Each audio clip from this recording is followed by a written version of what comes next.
Zero ইনভেস্টে বছরে লক্ষ লক্ষ টাকা income, সেটা কিভাবে সম্ভব?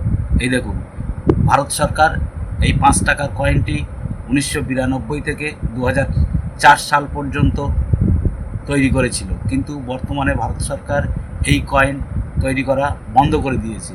তার মানে এই কয়েন আস্তে আস্তে আপনার হাতের থেকে বেরিয়ে যাবে, আপনি আর পাবেন না। এই কয়েন আপনি যতটা পারেন কালেকশন করে রাখবেন। এই কয়েন বর্তমানে সবই স্কয়ার ক্যাটাগরির মধ্যে।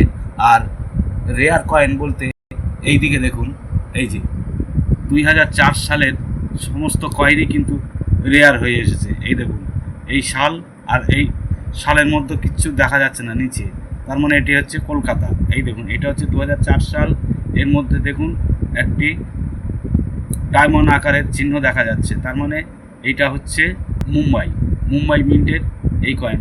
এই সাল আর মিট মার্ক আপনারা সবসময় গুলিয়ে ফেলছেন। তা এই 2004 সালের যে কোনো কয়েন এখন বর্তমানে রেয়ার ক্যাটাগরির মধ্যে, আর এর দাম আস্তে আস্তে খুবই বাড়ছে। আর যে কোনো রেয়ার কয়েন, রেয়ার নোট সম্বন্ধে জানতে হলে আমাদের চ্যানেলটাকে সাবস্ক্রাইব করে রাখবেন, তাহলে এইরকম নিত্য নতুন ভিডিও পেয়ে যাবেন। ততক্ষণ পর্যন্ত সবাই ভালো থাকবেন।